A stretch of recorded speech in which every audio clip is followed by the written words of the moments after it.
And members of Congress should know, if any bill raises taxes reaches my desk, I will veto it.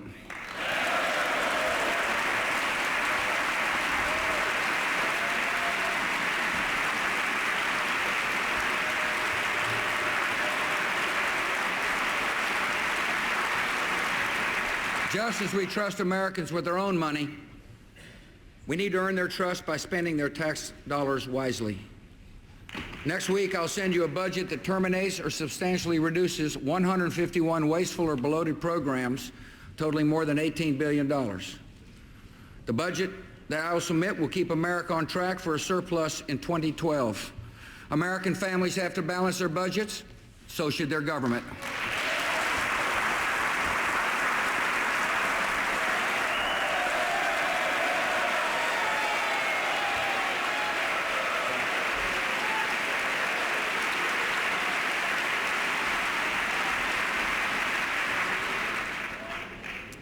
The people's trust in their government is undermined by congressional earmarks, special interest projects that are often snuck in at the last minute without discussion or debate. Last year, I asked you to voluntarily cut the number and cost of earmarks in half. I also asked you to stop slipping earmarks into committee reports that never even come to a vote. Unfortunately, neither goal was met. So this time, if you send me an appropriations bill that does not cut the number and cost of earmarks in half, I'll send it back to you with my veto.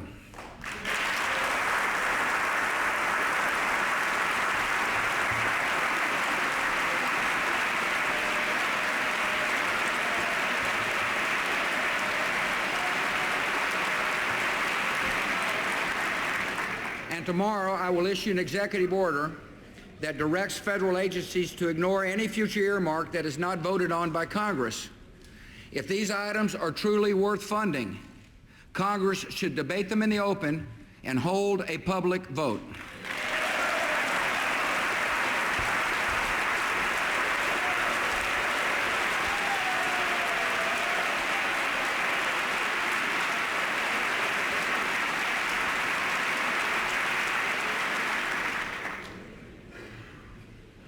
Our shared responsibilities extend beyond matters of taxes and spending. On housing, we must trust Americans with the responsibility of home ownership and empower them to weather turbulent times in the housing market. My administration brought together the Hope Now Alliance, which is helping many struggling homeowners avoid foreclosure. And Congress can help even more. Tonight, I ask you to pass legislation to reform Fannie Mae and Freddie Mac, modernize the Federal Housing Administration, and allow state housing agencies to issue tax-free bonds to help homeowners refinance their mortgages.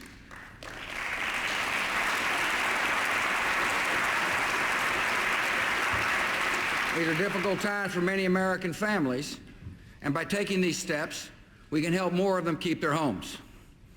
To build a future of quality health care, we must trust patients and doctors to make medical decisions and empower them with better information and better options.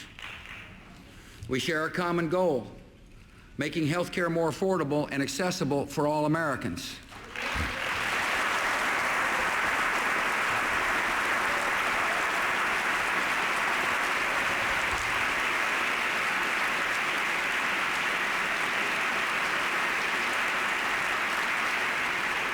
The best way to achieve that goal is by expanding consumer choice, not government control.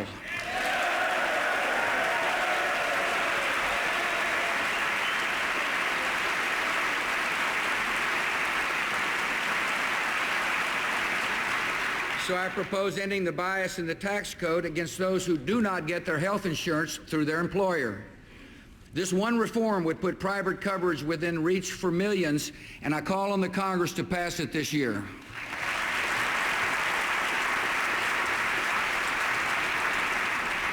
Congress must also expand health savings accounts, create association health plans for small businesses, promote health information technology, and confront the epidemic of junk medical lawsuits.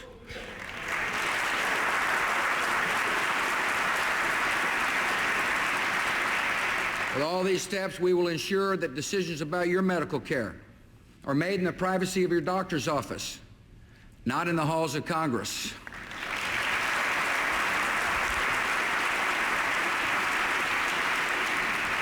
On education, we must trust students to learn if given the chance and empower parents to demand results from our schools. In neighborhoods across our country, there are boys and girls with dreams, and a decent education is their only hope of achieving them. 6 years ago, we came together to pass the No Child Left Behind Act, and today, no one can deny its results. Last year, 4th and 8th graders achieved the highest math scores on record. Reading scores are on the rise. African American and Hispanic students posted all-time highs. Now we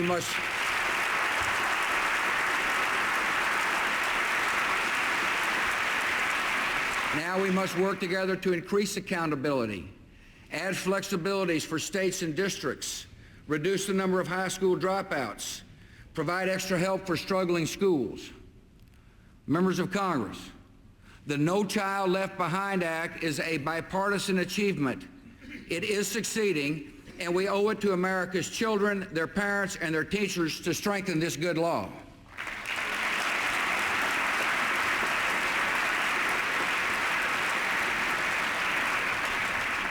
We must also do more to help children when their schools do not measure up. Thanks to the DC Opportunity Scholarships you approved, more than 2,600 of the poorest children in our nation's capital have found new hope at a faith-based or other non-public school. Sadly, these schools are disappearing at an alarming rate in many of America's inner cities. So I will convene a White House summit aimed at strengthening these lifelines of learning and to open the doors of these schools to more children. I ask you to support a new $300 million program called Pell Grants for Kids. We have seen how Pell Grants help low-income college students realize their full potential. Together, we've expanded the size and reach of these grants. Now let us apply the same spirit to help liberate poor children trapped in failing public schools.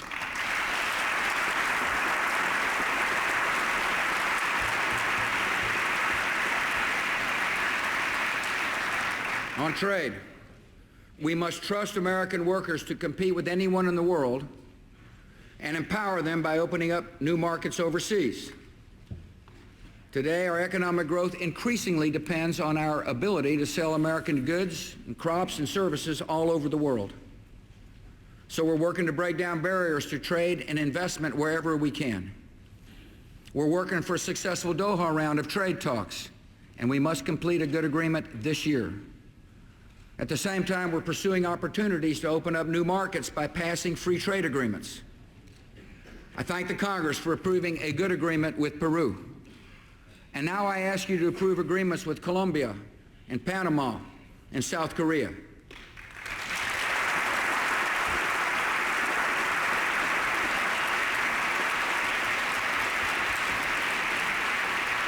Many products from these nations now enter America duty-free. Yet many of our products face steep tariffs in their markets. These agreements will level the playing field. They will give us better access to nearly 100 million customers. They will support good jobs for the finest workers in the world, those whose products say, "Made in the USA."